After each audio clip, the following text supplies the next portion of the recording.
Welcome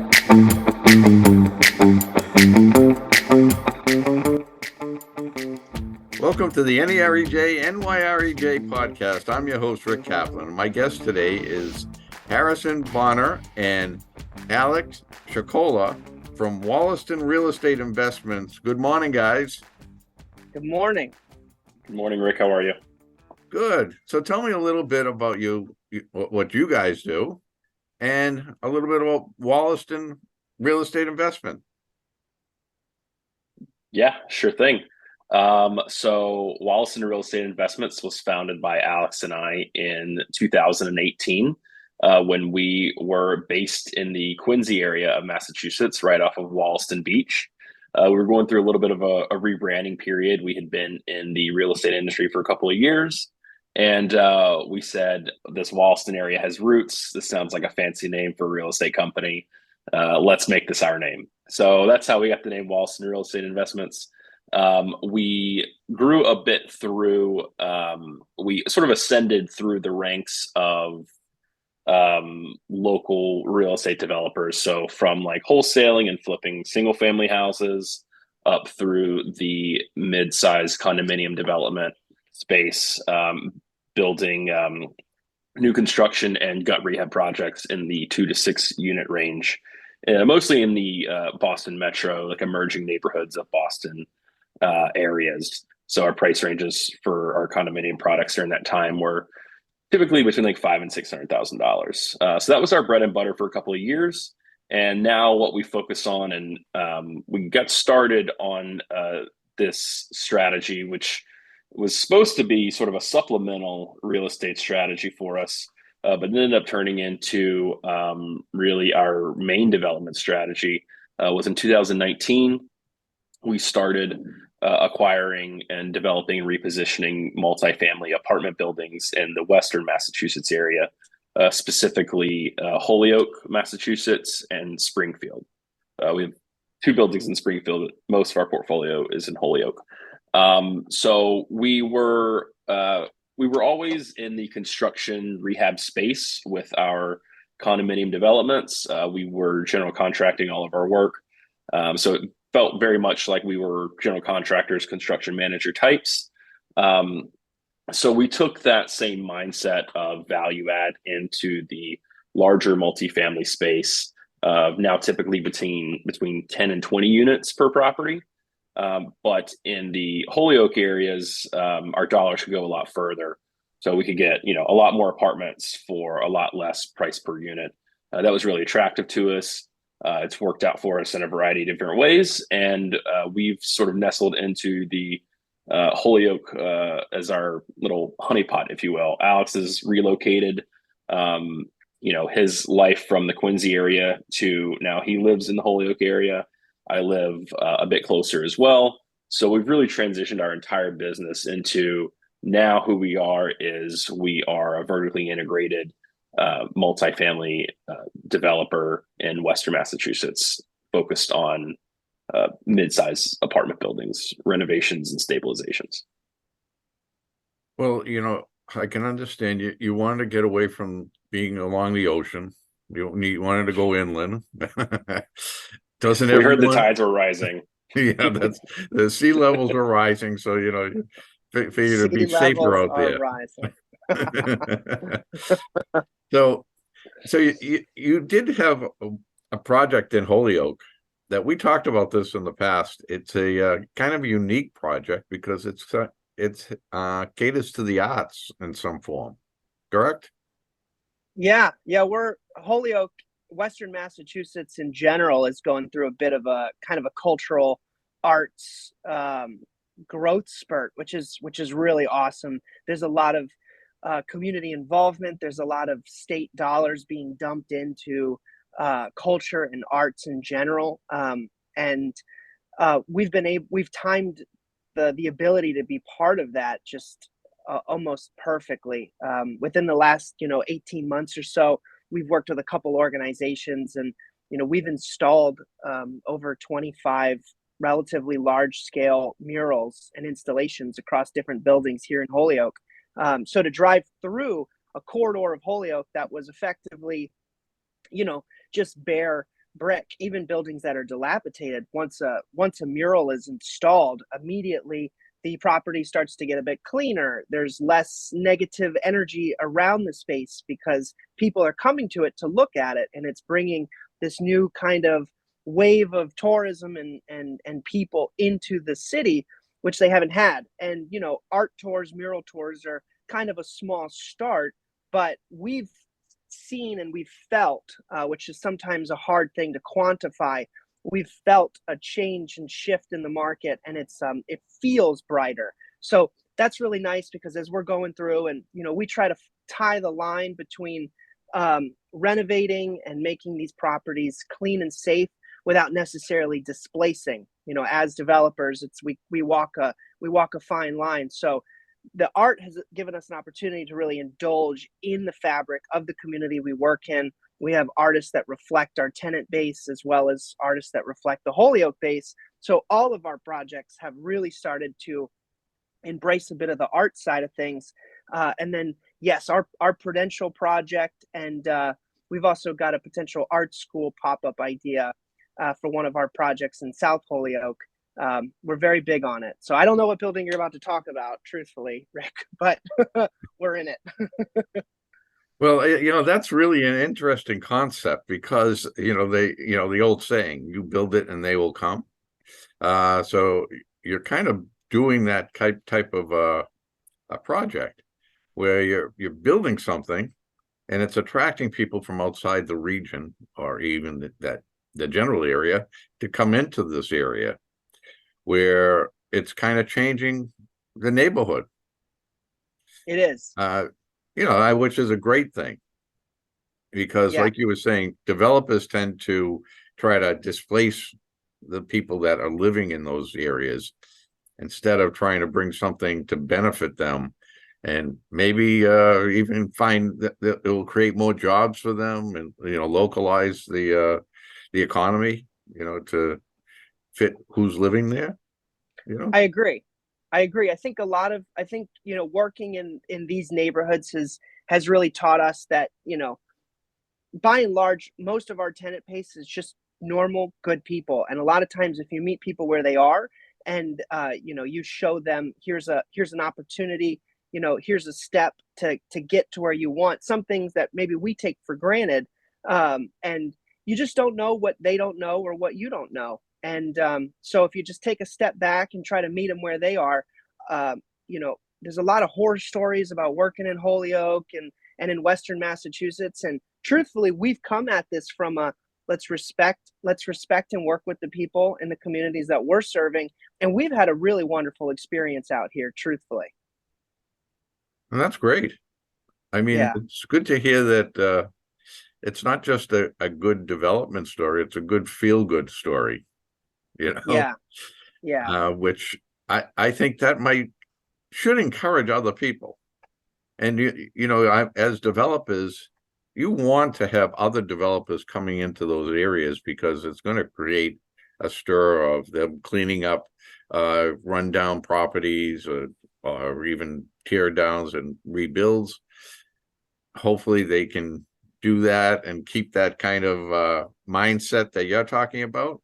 I know it's kind of difficult, but we're talking about a time where multifamily, or housing in general, there's a shortage, and there's plenty of it in Western Mass. Now, I think. True. I'm sorry. Go ahead. Oh, I was just gonna say, I think we're a prime example of people that have taken that have sort of seen that opportunity, and we know that, we know there's a constraint on housing in a lot of the major urban areas. We felt like there was some opportunity in areas outside of it. There was a lot of migration during the height of the COVID years, I think between 2020 and 2022. And I think we're a perfect example of that. I mean, our business was mostly in the Boston area, and we were living there, and other life circumstances have intertwined with that. But since then we've seized the opportunity in a new market.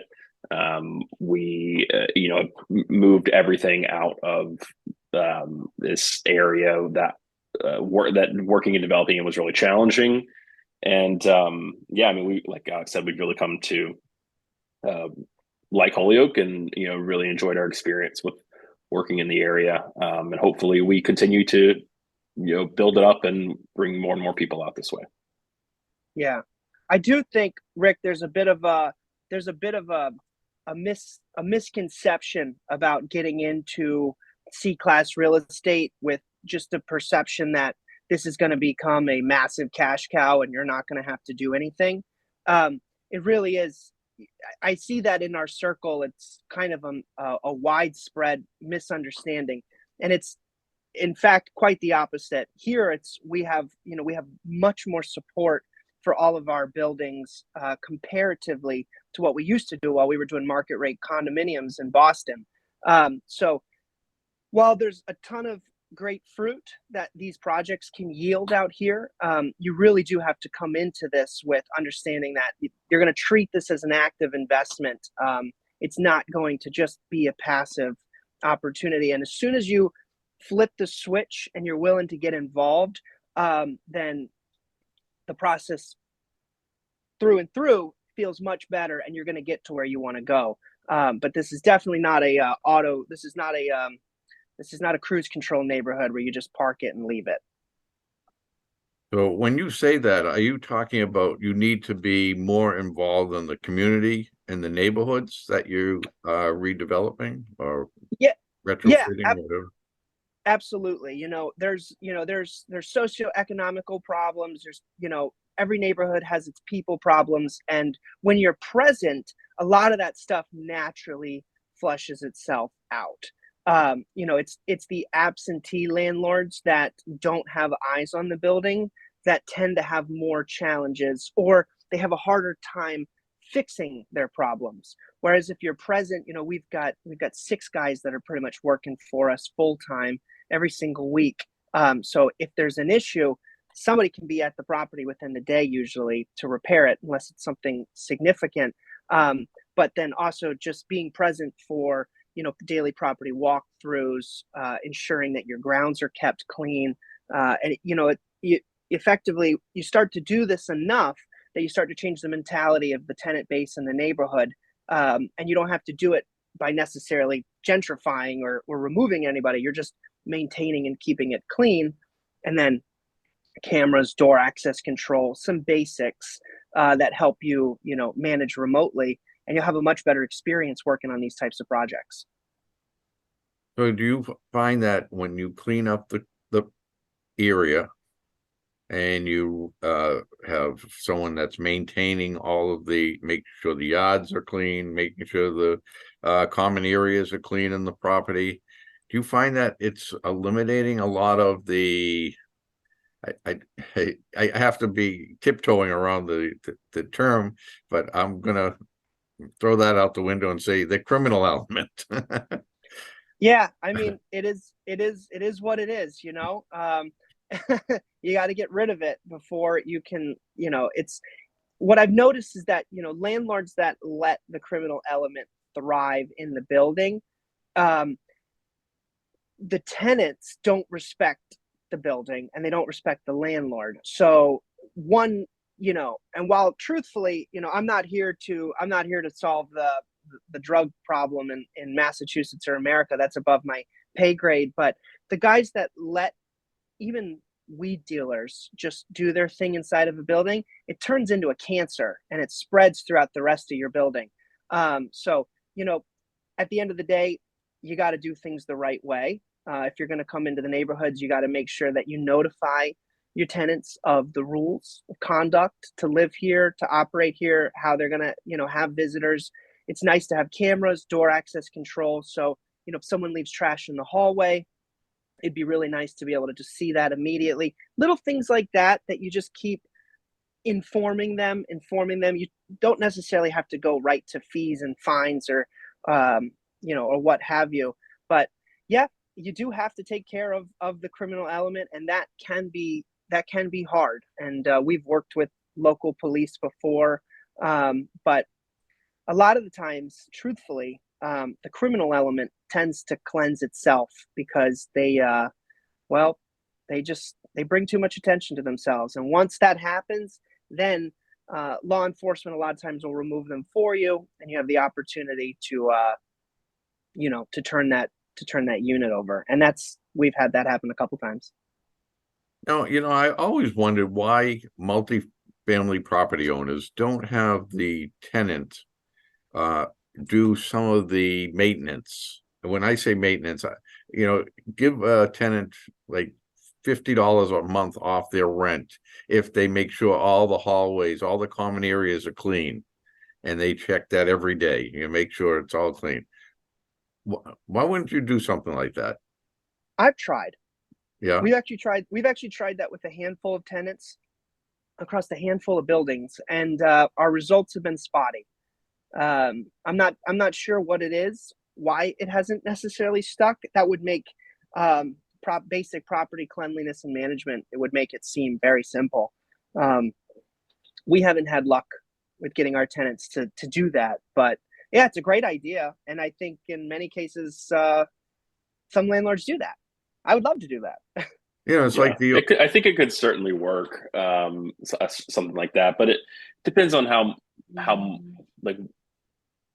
how big your capacity to manage is, and how many properties do you have? Do you have 103 families, or do you have, or do you have 3 50-unit buildings? You know what I mean? So it kind of depends, because for us, across 11 buildings, if we did that at every building, even if it worked well, that's 11 more people to manage. At the end of the day, for us, it's like at our scale now, it's cheaper and more efficient to just have one person that goes around to every building, and that's their job. And then we only have one person to manage. Well, I want to say the 70s, there used to be a lot of TV shows about families living in these multi-family buildings, apartment buildings. And there was always a super in there. The supervisor of the property was living in the building. Yeah. And they would always give them they would have their own apartment there that I'm sure the owner would give the super his own apartment. So he would take care of it, so he wouldn't have the rent, and they give him a small stipend, I guess, every month. But that used to be a common thing in properties, and I think that went away, and I'm not sure why. It's like having someone on call all 24/7. Yeah. One of our a landlord early on told us, he said, buy buildings that are only 80 units and up minimum. He said at 80 units a month or 80 units, you have enough that you can afford full-time on-site management and staff, because the days of having a super who seems to be educated and in charge of managing the building, I've also tried a bit of that, because everybody seems to have some general carpentry or trade skill. We have one person across every building, and we haven't had success with that either. And I think a bit of that does come down to, like Harrison said, expectations management, and then also just building to the systems and team that you have. It's a cool nostalgic thing. I know what you're talking about. We don't have any of that. Well, I guess they're not going to make any new shows, any new TV series. They will. Multi-family. Now they're all just the landlord is the bad guy. And that's true. Things have changed. Landlords are bad guys, the police are bad guys, everyone's a bad guy, and the bad guys are good guys. Yeah. But I don't want to go into politics, because I could be on here for hours, with all the things that are going on in the world. But let's talk about how you're finding financing going forward to put together these projects. Harrison? It's there's a silence right there, the world. Who's gonna take this one? No, I'll take it. It's definitely challenging. I would say Because we finance our properties in a couple different ways. I mean, typically, everything we've acquired and probably will for the foreseeable future has some sort of value add. So we're buying it because there's a lot of capex expenses that have been that have been put off. There's bad management. There's vacancy. Or it's just a totally vacant building. Whatever it is, there's some sort of value add. We're gonna have to come in and inject some amount of capital because that's why we're getting the deal at a discount so that we can implement our value add, get it stabilized, and then have a stabilized asset that you can do whatever with. In our case, we try to refinance and keep. But obviously, if you have a stabilized asset in any market, you can you can't sell that. But what I've noticed, because our strategy is to buy on short term, we're raising some combination of first position bank or hard money financing in combination with a pool of private lenders that help finance the sort of gap funding to finance the property through the value add, like unstabilized period, to then get to your stabilized cash flowing period in a year or 2 years, whatever your timeline is later. So that's our strategy for financing stuff at the beginning. And then when we get to the end, you have a refinance where you go to then a different type of lender that's going to loan on the property for more of a long term. But what I've noticed over the past year, and obviously, financing and interest rates is a hot topic these days, is that access to capital in general is just tighter. It's harder to find. So whether that be private lenders like John Smith and Mary Jane that invest with us on one-off projects on a short term, that's our sort of like our private lender pool.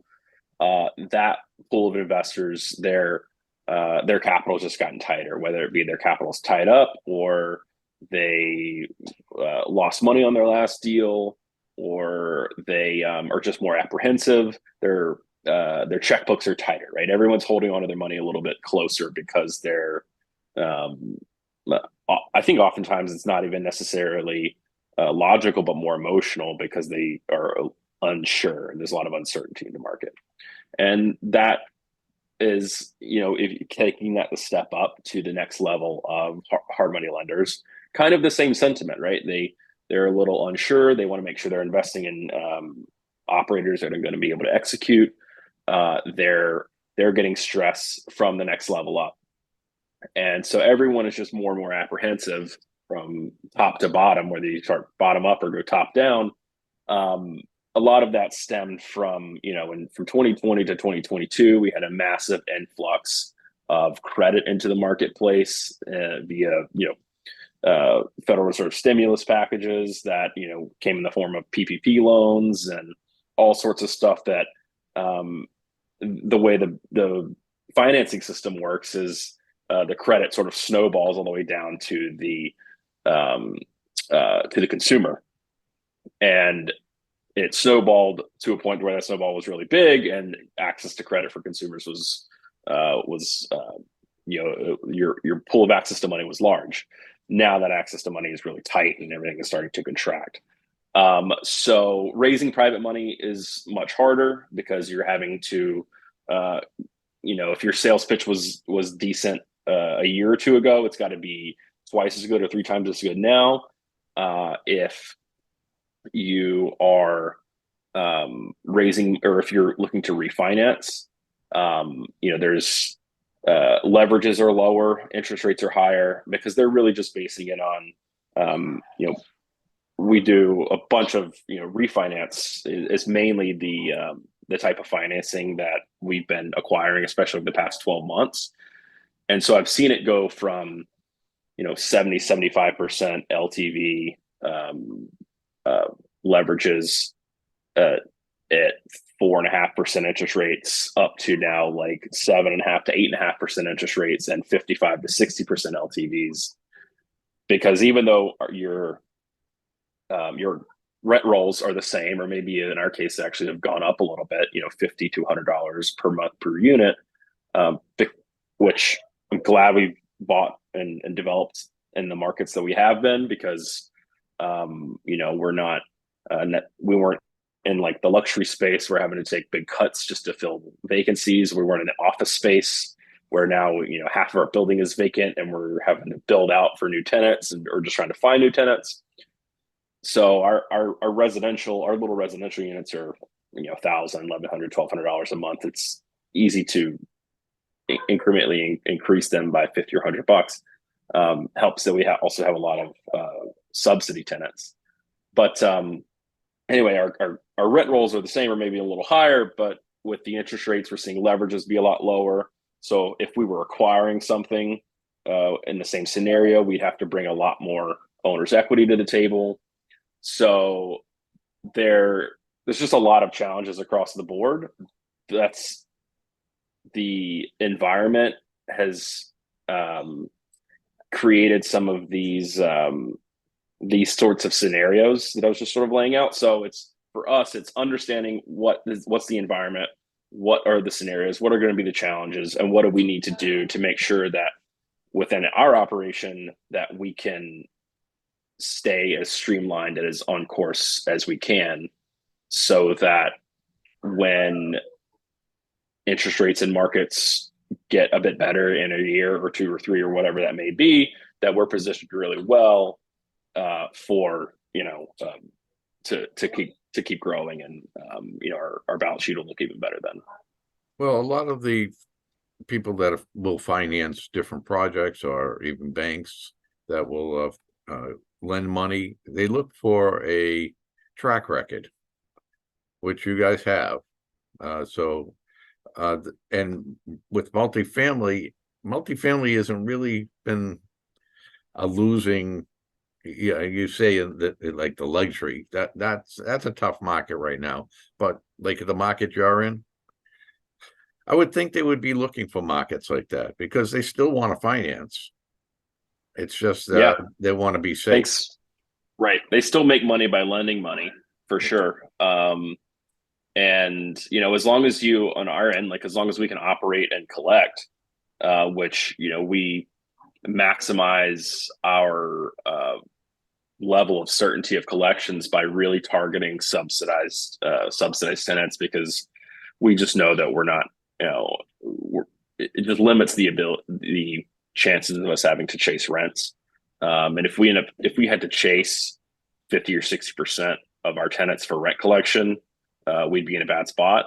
But if we can, if we had all Section 8 or mostly Section 8, and we're only struggling to collect 10 or 20% of all of our rents across the portfolio, we're much better. We can hold stronger. So yeah, it's we feel good about our spot. We certainly feel good about the next couple of years, as about half of our portfolio is stabilized. The other half is sort of more in pipeline / like in value add development. So we feel really good about where we'll be in the next 2024, 2025, and with the expectations that we're growing during that time period too. So there'll certainly be deals out there, because there'll be people that decide it's not for them, or they got it over their heads, or whatever, or they need to sell because of some other financial issue. So there will be some opportunities out there for people that can hang around. Oh, for sure. And there's something that I've heard, and I think it's coming true, is that the commuter rail from Boston to Hartford will be coming through your area.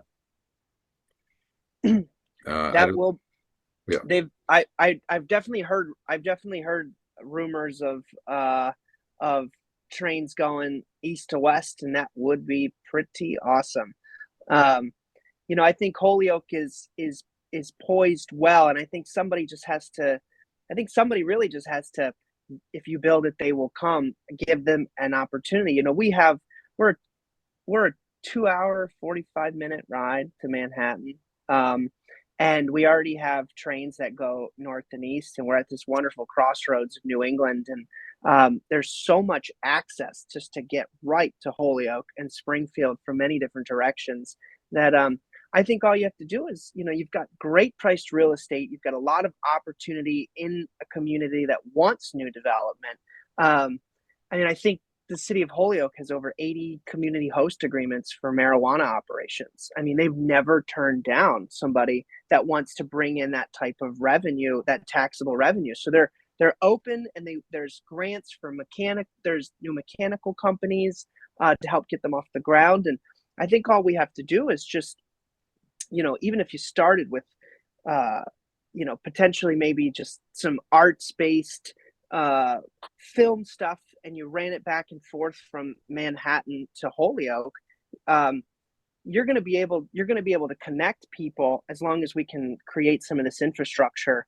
And we've got a couple buildings downtown Holyoke that we feel are going to create enough of an environment, if you will, that people will want to come downtown, because they'll not only have one option, they won't have two options, but they might have three or four. And eventually these buildings and these businesses kind of start to feed and support each other in the same way our multifamily buildings have. One building that's farther ahead and collecting all of its rent. Well, that one can help finance unit turnovers in another building. We've kind of experienced that as a side benefit to kind of hyper focusing on a market. It's letting us get more influence, but sure would love a commuter rail from east to come over west, because it's, what is it, a 35-minute ride? From Boston? No, from Worcester. From us, from Holyoke. Oh, from Holyoke. From Yeah. Holyoke to where? There's a 35-minute ride. Well, the airport's only let me pull up my to the map airport. here. Yeah, because it's only Hartford, right? Yeah, it's like a 35-minute ride. So that would be a phenomenal win for us. Well, Governor Healy had made that statement that they are going to put that money into that infrastructure of the train going from Boston to Hartford. I hope they do. So I hope they do. And I know that before the pandemic, they were almost about to sign that agreement. Wow. To make it happen. And then the pandemic came and they put a hold on it. But now I think it's going to start happening again. So that'll be good. That'll be great. And I don't think a lot of people realize a lot of the things that go on in the west of the state. Like you just said, Springfield, they have the Thunderbirds that play. They have that nice auditorium there. There's a few different venues that, MGM has a venue where they also have concerts. There's a few different things. Now you're having this small venue where you're going to also have entertainment in that as well, correct? Yeah. So downtown, we were able to we found a 4-story building with a commercial space in the first floor, and it had effectively was an open room with a stage. And I said, well, man, this looks like a great little music venue. And then I was just having some conversation with someone who works with TDI Equity, Mass Development, that quasi-governmental funding. And he basically said, hey, we got some grants here. I think you could actually probably get a music venue approved. So we went through the process and we won a grant to build a small music venue out in one of our spaces, which is awesome. So we're going to get to give something with a lot of high impact, something that's going to show very well, be very, very high end for what it is. But it'll be a small, intimate music venue that kind of fills the need of smaller artists. We don't, it can be as a traveling band or as a smaller artist.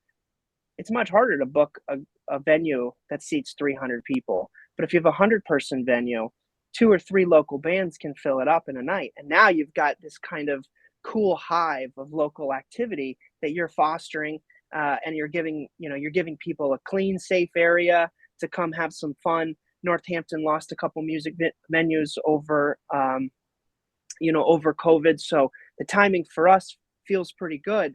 And then just a block and a half down the road, at our Prudential project, we've got a nice tapas restaurant that's going to be coming in, excuse me, with a nightlife component there. So people will have the opportunity to go, rock out and be really loud, or if they want to just walk a block away, they can have a nice dinner. And then that club will actually really pump into the evening, and that should be a cool nightlife experience. And we've got some other cool open air concepts for downtown with some of our other buildings. And we think in 2 to 3 years, you could have 4 to 5 options when you come down to Holyoke. And right now, we've got one. I'm surprised. I didn't think tapas was still around because, I'm not a big fan of tapas because I like to eat a lot. So, when the first time I went there and they bring out a little teeny plate with like 3 little meatballs on it, and that's the dish. I said, oh. There's, it's funny because I felt the exact same way. For the longest time, I've hated small plates. I'm like, this is stupid. Give me a big bowl of spaghetti for the same price. Right. I want to leave full. I get it. But what I have noticed, and this is great, there are some new businesses that are coming into our market. And, just with the price of everything, their prices are now actually starting to support some of our initial menu pricing. And the nice thing about the tapas from a kind of a restaurateur experience is that because they're smaller portions, they tend to be higher profit driven dishes, and you can make smaller portions slightly less expensive. So the user, that sounds bad. So the consumer, excuse me, can, if they order 2 or 3 things at $8 a pop, it lets your dollar go farther as the proprietor in the space. And then you get to focus that with some great handcrafted cocktails. There's really 1 or 2 spots now in Holyoke that are doing great little cocktails, but not in as high end or an elegant of a setting. But a lot of them have already kind of proven the price concepts for us.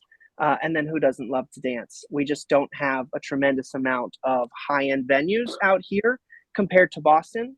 Living and thriving in Boston for a couple years and going out on the weekends, I got to experience what are the awesome venues look like? What do they sound like? What do they feel like? And the awesome thing for us is we go into these commercial spaces, and the residential component of the building sustains the project. So whether the music venue makes a lot of money or it doesn't make a lot of money, at the end of the day, the real estate holding company is fine. Same thing with the restaurant. So we get to look at these as kind of the cream, on the icing on the cake, if you will, but that also lets us really attack it and curate something special with a lot of intention. So we're trying to really maximize our impact with these businesses and these venues that we're bringing downtown. It's a luxurious position to operate from. I'm very aware of that. There are some places in Boston, some of these music venues are, from the people I've talked to, are spending anywhere from $40,000 to $250,000 a month in rent. And even with $1 million venue build out, right. That's we're looking at $8,000 a month to have $1 million of awesomeness that we built. So it's a completely different market out here, and we feel pretty confident with our ability to take nice photos, to take nice presentations, high-end videos. Some of it we're going to learn on the fly, but at the end of the day, we've got the energy and we're excited for it. Well, I'm glad because, I was there, we had an event there, where I met you guys, and we saw there's a lot of things happening. A lot of things are happening, a lot of people in place that are making big changes in that area. So the area is getting some attention where it had lacked for many years in the past. So I'm glad to see that. And I guess your placement of being in that spot at this time is like the saying, in the right place at the right time. So Totally.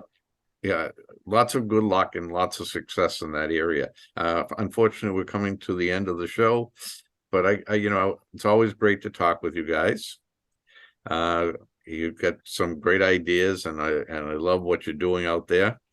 And I'll have to come out and see when, as the progress starts going on, not until the summer though, because I don't go many places around here in the winter because I don't like the cold or the snow. Yeah, I think downtown Holyoke's going to be it's going to feel and look a lot different in 2025. And I hope that we can have you out to tour some of these projects while they're in construction. Maybe we can have another one of these, Zoom calls on site. I would love to do that next summer, but I think we can't wait to host you. I think it's going to be really cool. Great. We're looking forward to that. So, you guys also are always looking for more investors, right? Yeah. So if someone is interested and they want to invest with you guys, who should they contact? I mean, I know who they should contact, but who should they contact? Yeah, absolutely. So our contact information is pretty easy. It's Alex, Alex, and then Harrison's first name is Harrison. And both of it's just Alex at wollastonrei.com, WOLLASTONREI. And Harrison has the same email address. And we'd be happy to, walk any of your listeners through some of our projects or have conversations. And yes, we've done a lot of networking and relationship building over the years. So we've leveraged win-win opportunities for pretty much everybody that if they want to park their cash, we'll find a place for it. And we'll work to turn it into a moneymaker. Great. Well, I want to thank you guys again. Love talking with you. And we were talking with Harrison Bonner and Alex Cwiakala from Wollaston Real Estate Investments. Again, thank you guys. And until next year when I come down there and see you, I wish you lots of luck and lots of success again. Are you listening to the NYREJ podcast? And I'm your host, Rick Kaplan. Until next time.